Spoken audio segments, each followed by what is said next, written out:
Dear viewers, आज हम देखेंगे कि सीआरपी टेस्ट कैसे लगाया जाता है और ये जो प्रोसेस है वो क्वालिटेटिव है। ठीक है ना। क्वालिटेटिव का मतलब है कि आपको सीआरपी पॉजिटिव और नेगेटिव, ठीक है, रिज़ल्ट पता चल सकता है। और क्वांटिटेटिव जो होता है वो अमाउंट पता करना होता है। क्वांटिटेटिव का मतलब हो गया कि अगर सीआरपी क्वांटिटेटिव लिखा जाता है तो इसका मतलब हो गया कि कितनी क्वांटिटी में है। ठीक है। नॉर्मल रेंज 6 होता है, 6.0। 6 के अंदर अगर होता है तो नेगेटिव होता है और 6 से ज़्यादा अगर होता है तो वो पॉजिटिव आता है। तो क्वांटिटेटिव अगर हम लोग सीआरपी लगाते हैं तो उसमें अमाउंट पता चलता है कि कितना है, 6 से ज़्यादा है कि 6 से कम है। तो उसके अकॉर्डिंग हम लोग पॉजिटिव और नेगेटिव दिखाते हैं। और हमारे पास जो क्वालिटेटिव है उसमें पता चलता है कि पॉजिटिव और नेगेटिव है। ठीक है ना। रिज़ल्ट केवल पता चलता है कि ये पॉजिटिव सीआरपी है या सीआरपी नेगेटिव है। तो आज हम क्वालिटेटिव देखेंगे, ठीक है ना, जिसमें हम लोग पॉजिटिव और नेगेटिव ही एनालाइज करना सीखेंगे कि सीआरपी टेस्ट जो होता है वो कैसे किया जाता है और कैसा रिज़ल्ट होता है तो पॉजिटिव और कैसा रिज़ल्ट होता है तो नेगेटिव दिया जाता है। हमारे पास आज एक किट है जो कि आर्करे कंपनी का है। इसको ही हम लोग यूज़ करते हैं और इसके अंदर क्या क्या है मैं आप लोगों को दिखा देता हूँ। तो ये जो सीआरपी है इस डब्बे के अंदर देखिए क्या क्या है। ये हमारा किट के अंदर देखिए रिएजेंट है जो सीआरपी का है, ठीक है ना। इससे हम टेस्ट लगाते हैं, इससे टेस्ट रन करते हैं, ठीक है। तो बताएंगे इसके बारे में भी। ये पॉजिटिव कंट्रोल है मेरे ख्याल से जी, ये पॉजिटिव कंट्रोल है, ठीक है। आपको किसी तरीके का कन्फ्यूज़न होगा तो आप साइड में स्लाइड पे इस स्लाइड पे लेकर इसको डाल के देख सकते हैं। पॉजिटिव रिएक्शन जो होता है वो कैसा होता है वो बता देगा आपको। और ये नेगेटिव कंट्रोल है, बस ये कंफर्मेशन के लिए होता है, ठीक है। इसका कोई उतना ज़्यादा इम्पोर्टेंट मुझे दिखा नहीं है, लेकिन आपको मैं बता दूंगा, कोई दिक्कत नहीं है, सारे प्रोसेस को करके बता दूंगा। तो ये हमारा किट के अंदर का हो गया। देखिए ये रिएजेंट हो गया इसके अंदर, ये स्लाइड देता है, ये हमारा लिटरेचर दे देता है कि कैसे, ये पढ़ना बेहद ज़रूरी चीज़ होता है क्योंकि इसके अंदर में सारे चीज़ें होते हैं कि कैसे इसको लगाना है, ठीक है। क्या क्या चीज़ें ध्यान में रखने चीज़ें होती है, क्या चीज़ ध्यान में रखना होता है, ये सारा चीज़ इसके अंडर में बताया गया रहता है, ठीक है। ये एप्लीकेटर स्टिक जिससे हम लोग को मिलाना होता है, ठीक है। और ये इसको हम लोग यूज़ कर सकते हैं एज ए ड्रॉपर, ठीक है। तो ये सारी चीज़ें इसके अंदर देता है। तो टेस्ट के लिए सबसे पहले हम लोगों को क्या नीड होता है? टेस्ट के लिए सबसे पहले हम लोग को पेशेंट का सैंपल चाहिए, ठीक है। पेशेंट का सैंपल चाहिए जो कि आपको प्लेन ट्यूब में लेना है। 1 ml काफ़ी है, ठीक है। बहुत ज़्यादा इसके लिए सीरम की रिक्वायरमेंट नहीं होती है, ठीक है ना। अगर आप क्वांटिटेटिव भी लगाते हैं तो 5 माइक्रोन में इसका रिज़ल्ट हो जाएगा, 5 माइक्रोन में, ठीक है। अगर आप क्वालिटेटिव भी लगाते हैं 30 to 50 माइक्रोलीटर में इसका काम हो जाएगा। देखिए ये जितना आपको सीरम दिख रहा है ना, ये सेपरेट करके मैंने रखा है इसको लगाने के लिए, ठीक है ना। तो आपको सीरम की आवश्यकता होती है जो कि पेशेंट के माध्यम से आपको अवेलेबल होगा। आप ब्लड ले लीजिएगा 1 ml, क्लॉट हो जाने के बाद आपको सेंट्रीफ्यूज कर लेना है। सेंट्रीफ्यूज कर लेने के बाद आपको टेस्ट रन करना है। तो सबसे पहला स्टेप क्या है कि आपको एक स्लाइड लेना है, ठीक है, ठीक है ना। और ये स्लाइड जो आपने ले लिया है इसमें हमको 30 to 50 माइक्रोलीटर आपको सीरम डालना है, ठीक है।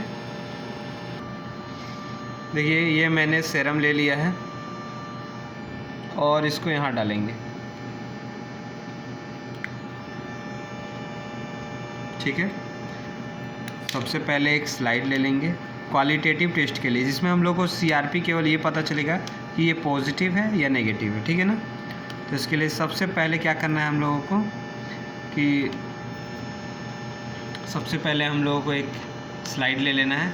इस स्लाइड पे हमको पेशेंट का जो सैंपल है, सीरम है, उसको 30 to 50 माइक्रोलीटर के बीच में आप कितना भी ले सकते हैं, कोई दिक्कत नहीं है, ठीक है।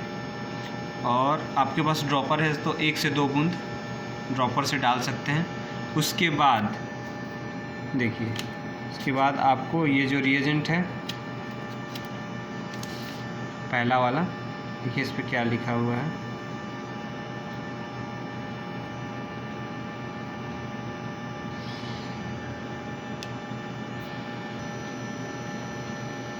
लेटेक्स टेस्ट किट, ठीक है।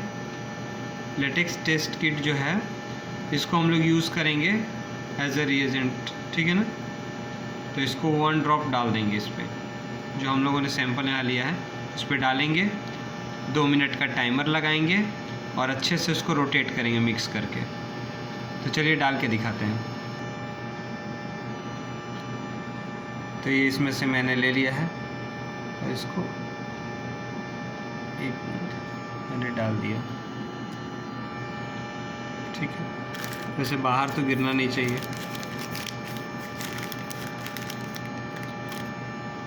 और एप्लीकेटर स्टिक जो है इससे हम इसको मिक्स करेंगे।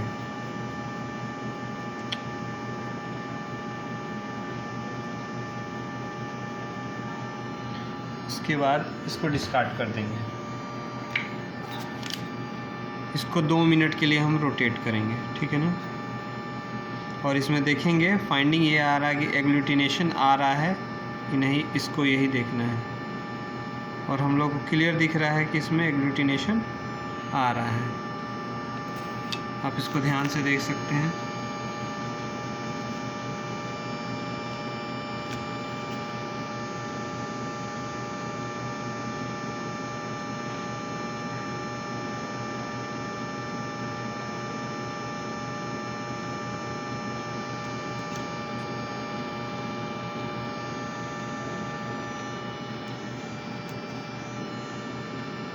देखिए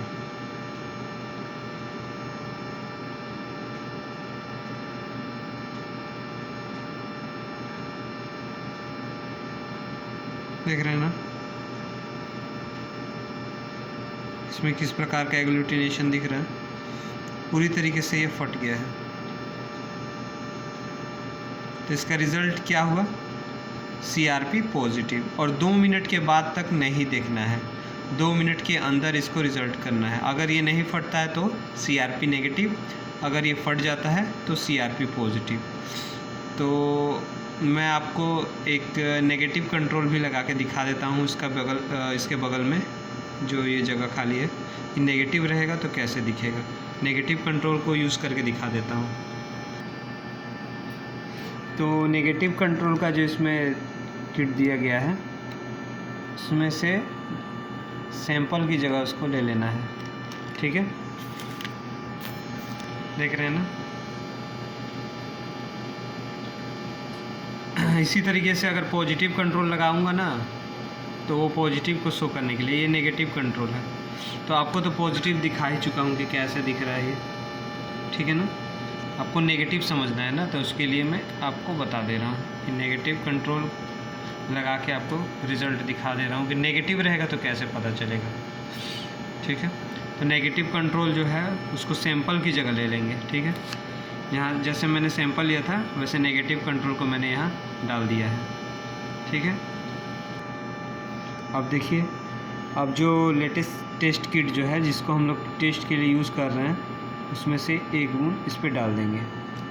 और जो एप्लीकेटर स्टिक है उसको मिलाएंगे और 2 मिनट के लिए रोटेट करेंगे।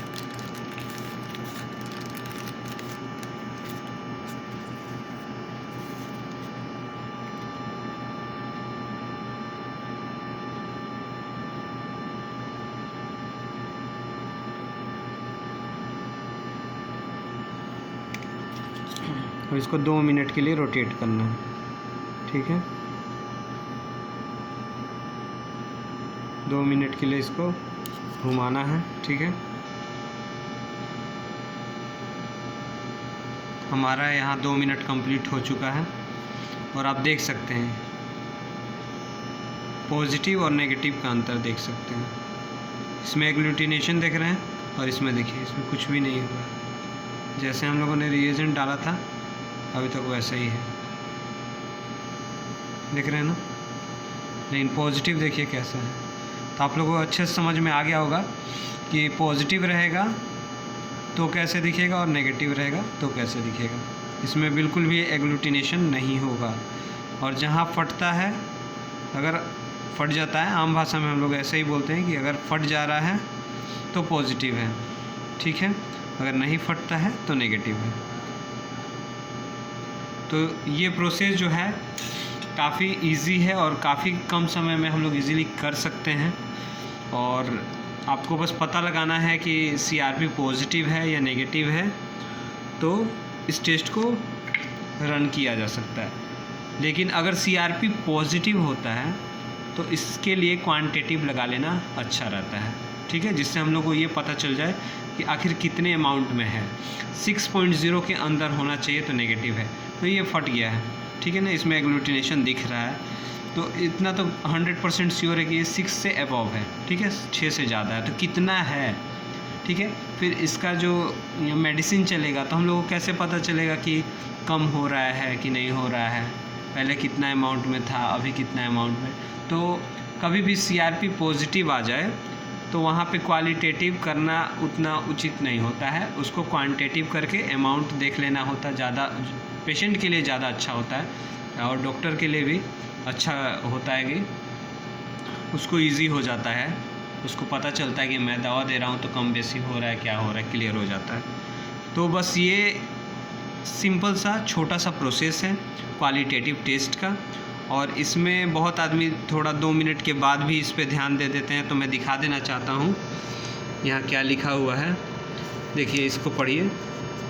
Rock the slide gently to and fro for the 2 minutes and examine for the microscopic agglutination under the direct light source, ठीक है।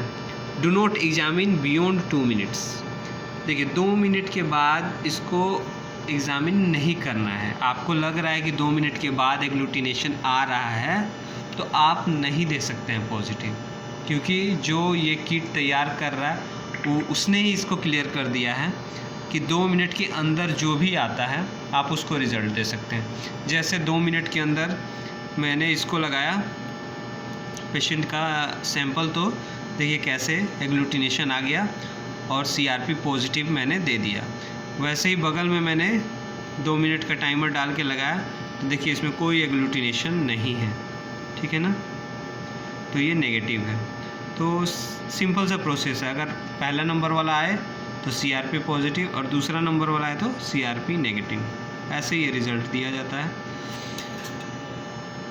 तो मुझे नहीं लग रहा है कि आपको किसी प्रकार का इसमें कोई कन्फ्यूज़न है। अगर कोई क्यूरी, कोई कन्फ्यूज़न हो तो आप मुझे कमेंट कर सकते हैं, मैं कोशिश करूँगा उसके ऊपर वीडियो बनाने की, ठीक है।